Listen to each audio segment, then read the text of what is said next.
of emails coming in, but we're going to have to move on to a guest now. Now, I've had this guest on plenty of times. I had him on before he went out to the Olympics, and he was confident then. I was a fan then. He went out to the Olympics. He had no chance. I'm not being funny. I mean, he could have when he landed in Beijing and saw the draw. He could have booked a holiday. Trust me, he had no chance. It's that simple. Forget anything you may have read since or people knocking it. I'm telling you, what this kid did to get to a medal stage, let alone to the final, and then win a gold medal was unbelievable. And so whenever I hear people knock him or say anything, I say, let me tell you something. I know what the stats were. He had no chance. He had no right to be near a medal. He believed in himself. He just pushed on.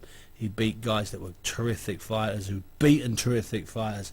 Got to the final, won a gold medal. Please welcome to the show, James DeGale. So there's no clapping, so I don't even know why I say please welcome. I've said please welcome to the show, and there's no one clapping, James. It's terrible. Oh, God, it's all right. What's happening, bud? No, listen, lots are happening. The people, listen, James, first of all, we're going to talk a little bit about September 18. You got a good fight, title eliminator against Carl Dilks. He's he's a good fighter. Good and experienced, and is that 10 or 12, James, rounds? Do you know? I think it's a British eliminator, Bunty, and I think it's over 10. I think. Good. But this is a good one for you, isn't it? This is the best since we've left Beijing, in my opinion. Definitely. As I say, he's a good live opponent. I think he's been in some decent fights. So it should be a good little scrap, but. I'm looking to stop him. If I don't stop him, it's going to be disappointing for me. But it should be a good little scrap. And you know what, James? I would have been disappointed if you'd have come on here and said that you weren't looking to stop him, because that's what. Hey, listen, that's what people expect. That's why you've got the gold medal around your neck. James, I want to ask you. I want to talk a little bit about. It's 2 years to go before the Olympics and 2 years since the Olympics, or less than 2 years since the Olympics. I want to ask you a little bit about not just your Olympic journey, not just getting up in the ring. I want to ask you about. Say when you got the kit. I mean, when did it start to get? When did you start to get excited about going to Beijing, James? Can you remember? Was there like a point in the 2 months before when you thought, "I'm going to go to Beijing. I'm going to go"? You know what? I think from when I qualified in Pescara in Italy, I think that's when it all like sunk in. And then I think about 6 weeks after that, we went and got our kit, and that's the most exciting bit. So we get our boots, we get all our GB kit. It's mad. It's a mad experience. How many pairs of boots and how many sort of t-shirts and vests and stuff did you get? I'm not lying to you, Steve. You get suitcases full of kit, and it's like unbelievable. I get people asking me, "Can I have a t-shirt?" I get so many. I was giving them out in the end, but you get you get loads. Unbelievable. And then you take all that home. What happened when you took that home and you show that to your mum and your dad? You've gone out in the morning with nothing, nothing, and you've come back literally with 3 big heaving bags. It's mad. I had my dad nicking it, I had my brothers nicking it. That's what I'm saying. It's great though. It's great. Now then, you went out. You were in a holding camp. You were in the holding camp was it in Macau or somewhere? Macau. We was away for a long time, and I think I was away for about 6.5 weeks. We had 3.5 weeks in the holding camp, sparring. We brought over professional boxers. Terry was brought over professional fights from Sheffield, so we had good, tough sparring. And we was in the holding camp with the rest of the GB team, so it got a bit lonely at times and that, but you just think of the medals and, well, hopefully the gold medals at the end of it. Now, the unique thing about your team out there, the 8 of you out there, was that really almost all of you were really tight, and you were geeing each other up and winding each other on. That's essential at that level when you're away for 5 or 6 weeks, isn't it? Yeah, you need people around you that you get along with. Obviously, you're going to have arguments and little tiffs, but you get over it. And do you know what? We was like brothers, the 8 of us. We were so close. Like, I still keep in contact with all of them now. And even if it's twice a year, we still speak and when we see each other. But yeah, Terry was like a father figure, and it was a great experience.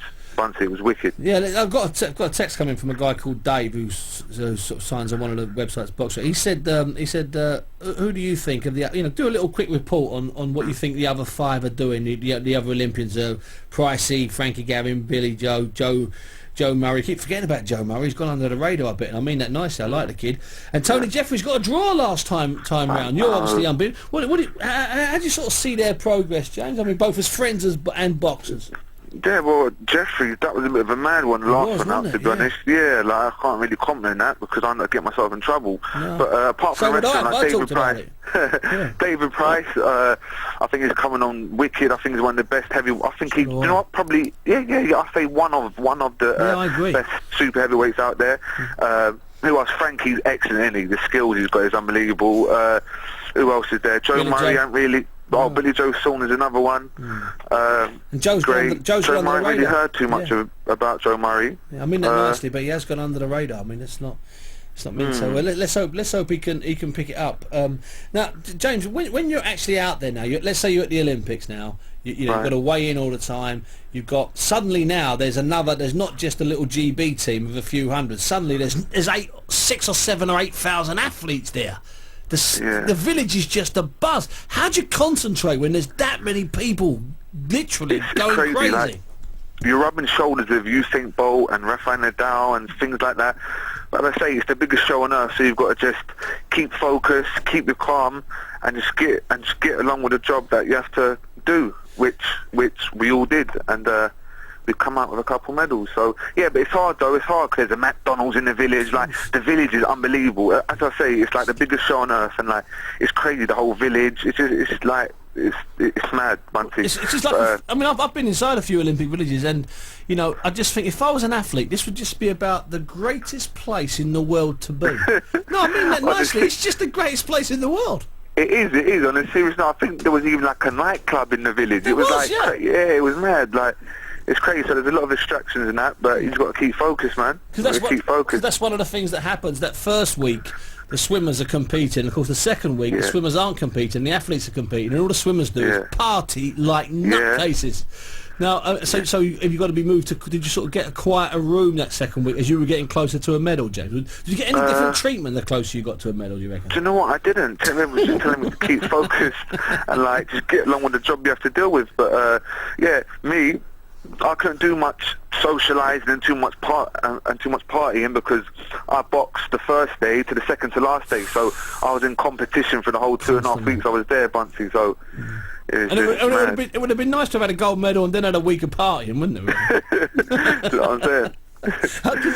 That would have been good. Now talk to me about that last day, James. You know, you're going into the final. Okay, you've excelled. I know your belief told you were going to get a gold medal, but I'm dealing with reality, and that was you were on the tough side of a tough division. Yeah. You're in the final now against this uncompromising Cuban. Who's rough. Well, do you know what? I boxed him about a year before the actual Olympics. No, twice. I beat him. I boxed him twice in the previous 2 years, and he beat me twice. He beat me up in Bolton when Amir Khan boxed Mary Kindlin. That was a mad night. That was a close one, and then he boxed me about a year prior to Olympics, and he beat me again out in Bulgaria. Yeah. So I knew he was tough. I knew he was beatable. I was surprised he got to the final. You knew you could beat him. In your head, you knew if you had the right time, you could beat him. Yeah, the man to beat was Korobov. Like, he was like double world champion, double European champion. He was unbelievable. Yeah, like pound for pound the best in the world. But then when Artiev beat him, and then I beat Artiev, it's mad. Like, I thought, oh, this is me. This is definitely me. And then of course, you know, coming through also was Darren. Obviously, you know, tragically took his own life. But he'd beaten you 4 times out of 5 or 3 times out of 4. What a tough man. What a tough man. I think we boxed 6 times in all, and he beat me 4 times, but the 2 times I beat him was at the qualifying Pescara and Olympic semi-final. So, Now, finally, James, before I let you go, I'm really thanks for being on. I really appreciate your time tonight, and I'll have you on we'll talk before the Dilks fight, don't worry, especially because it's got British eliminator status. Now, finally, I know you must have lost night's sleep just sitting up at night, literally with your medal there. You know, you can't sleep. You know, it's just one of those mad nights. Does that still happen? Do you still sometimes just go back to that glory run and that final fight? Like, sometimes I go on, like, we've got it on tape, and sometimes I just watch it back this like now and then, and the feeling I still get, it's like I want to cry. It's mad. Like, I'm getting a bit like just seeing me stand on the podium with the national anthem with a flag around me, and I get dead emotional, man. And like, it was fantastic. It was one of the best experience of my life. You know that people got dead emotional. I was up running around, and Marky from Dow Youth, your club, he was texting me, and Ron Bodie was texting me. And as the seconds were going, we were texting each other, and we were jumping around that room. Lord knows what your dad was doing, man. Because I know you banned him, but Lord knows what he was doing. He was hiding in the wardrobe, I think. And that's on a serious note. I'm not lying to you. He's mad. He said to me, I spoke to your dad earlier on, and I said, listen, can you come on for 6? He said, Steve, I can't do it. I said, why not? He said, it was bad enough the first time. I can't go through it again. You should have got my mum on, Bunty. You should have got the mum on. He's good. He told me, he said, listen, no, I can't do it either. I can't do it either. We can't put ourselves through that again. Yeah, they don't like it. They're mad. Listen, get him on though, Bunty, in a bit. Of course, I've had your dad on before when you were sort of in about the quarterfinals. Don't worry, I've had him on before. Listen, James, it's been an absolute pleasure talking to you. No problem, man. Getting closer to this fight. We've got Carl Dilk's fight, and I've got a text here from someone saying, how far do you feel you're away from a British title fight? If you beat Dilks, do you think you're ready for Paul Smith, or would you like another sort of 8 or 9, a couple of longer fights?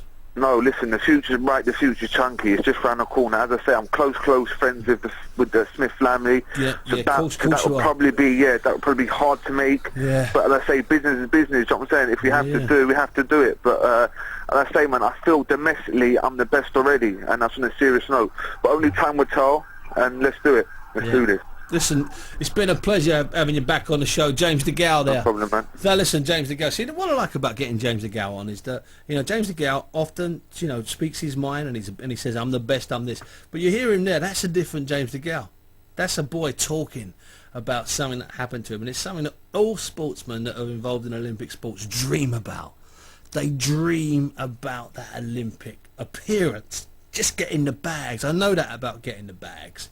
That I know people that have got the bags before, and they just can't carry the bags. And there's something about, and you get home, and I don't care what you say, you put every single item of clothing on the floor and look at it. I don't care. Even tonight, Cesc Fabregas in his flat in Hampstead will have all of his kit on the floor or on the sofas. I'm telling you, he will. Whether it's Cesc Fabregas or whether it's James DeGale. James DeGale would have gone back to his mum and dad's house, and they would have put every single item of kit, including the water bottles, on the floor to look at. I am stand by me. That happened.